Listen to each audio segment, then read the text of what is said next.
welcome to Rotted Review of the Day, and it is the third day on our countdown to Christmas with our advent calendar of Christmas horror films. And today we're tackling the 2016 movie Holidays.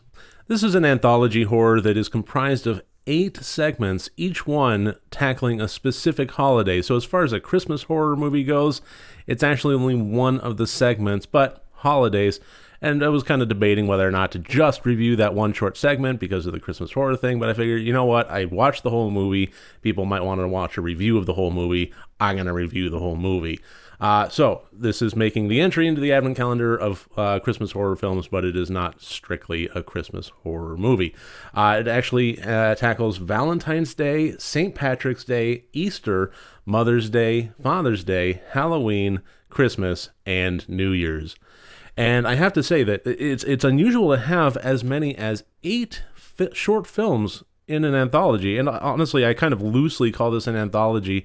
I know that the terms can get really kind of gray area-ish, and it just turns into a little bit of picking nits.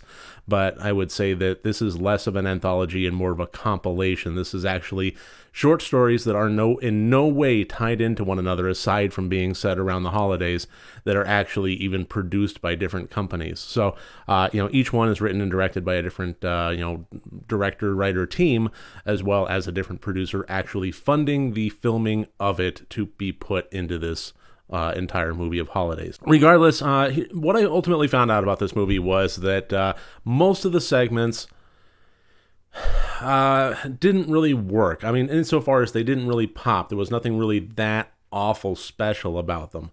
I would say that they were okay, average at best, ultimately just a bit forgettable. But the ones that did, I wish that they had more time devoted to them. So ultimately, as an entire movie, I found that it just kind of made for a forgettable watch with some distinctly unforgettable imagery. Now, I could go over the plots of each of the 8 segments individually, but I think honestly that would take too much time, and I'd wind up with a 25-minute long video, and nobody wants that. So what I'm going to do is I'm going to describe some of the standouts for both good and bad reasons. So standouts for good reasons. St. Patrick's Day basically takes the concept of the story of St. Patrick kicking the snakes out of Ireland as a parable to him actually kicking the druids out of Ireland, and then taking the literary distinction as well as the parable and blurring the lines in there. As a teacher is trying to comfort a very, very unusual girl at her school. Things start going really kind of higgledy-piggledy on her. Honestly, one of the things that really made this stand out, because this had the high potential for cheese, and it does reach it in some points, but the thing that really made this short stand out was the acting performance of the little girl, who was just as creepy of a character as I've ever seen put to film. High marks on that one. But yeah, honestly, this was written and directed by Gary Shore, and I thought he did a pretty good job there. Easter, written and directed by Nicholas McCarthy. This is one that I thought was really interesting and a very, very bold choice. It takes the concept, again, of, the different layers of the concept of Easter, where you have the resurrection, the crucifixion and resurrection of Christ, and then you have Peter Cottontail and the Easter eggs and so forth. And as one child is afraid to go to bed the day before Easter, because the concept of resurrected Christ is basically, in her mind, zombie Jesus. During the course of the night, she is presented with characters and imagery that blend the two together in absolutely horrific imagery. This is one where visually this is going to stick with me for a very long time, and I was extraordinarily shocked and surprised and morbidly delighted by what I was seeing on the screen. So standout on that one as well. And the real standout of the entire film was the segment of Father's Day, as a woman is basically presented with a audio tape that is given to her, and the voice on the audio tape is her father wanting to reconnect, but in her mind, having grown up, he has already been dead for a long time. She, at least that's what her mother told her, and now she's finding out the truth that no, he had to go away. It wasn't his fault. He wished that things could have gone better, and he wants to reconnect. And so the tape is giving her instructions on how to go about doing that. And as she's following it, she becomes more and more and more isolated, and the settings around her get creepier, and it's really, really. This is one that unsettled me a lot.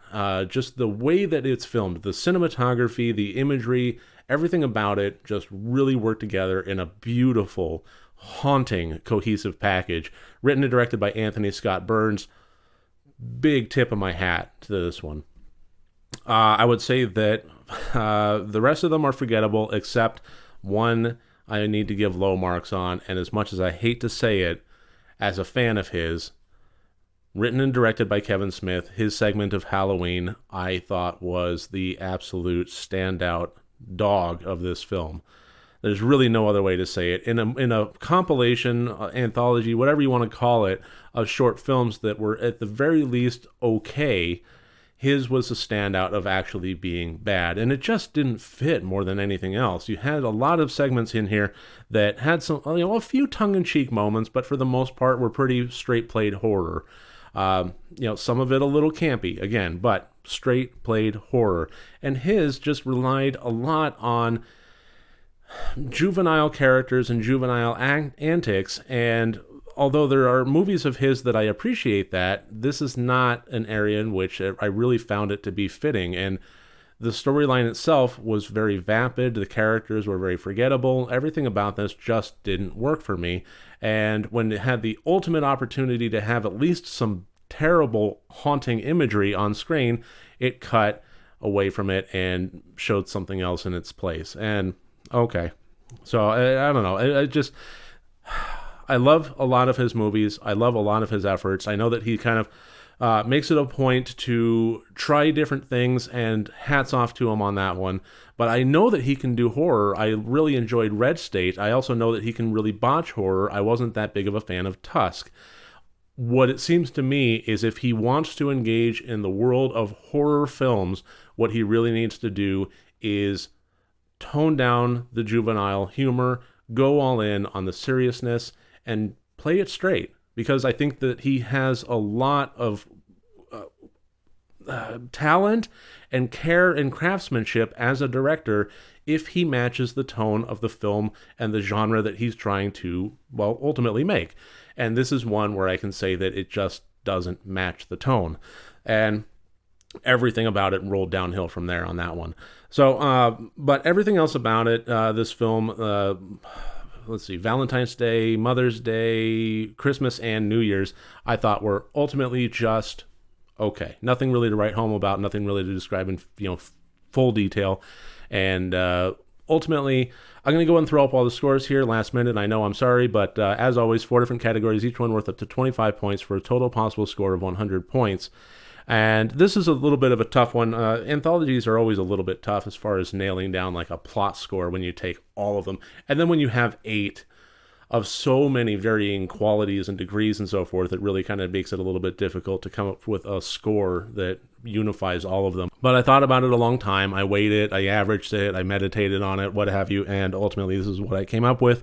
The acting and the technicals are kind of the high marks of this one. And I think a lot of the higher score elements of this film do come down to those ones that I mentioned, but especially Father's Day. So ultimately, would I recommend Holidays? I would say yes, but if it were not for the Father's Day segment, I would be a lot more gray area about it. And it makes it a little weird for me to just, say that I want to recommend an entire anthology movie based on the weight of one segment in there. But I don't think that's actually the case. I think that there were some good entries, there were some forgettable entries, and aside from one black eye in there, I do think it's worth a watch. And the fact that Father's Day is a part of this, it makes it tip over that edge and say, yes, you know what, as far as a score goes, 63 out of 100 isn't the highest in the world, but you know what? I would recommend this. This is not necessarily a good Christmas horror movie.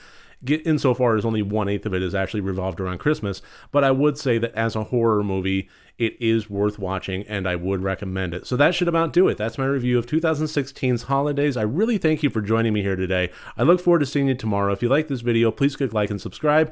And if you want to support me further, my Patreon and my merchandise storefront links are below. Remember, next time you want to watch a horror movie, first make sure that it's good and rotted.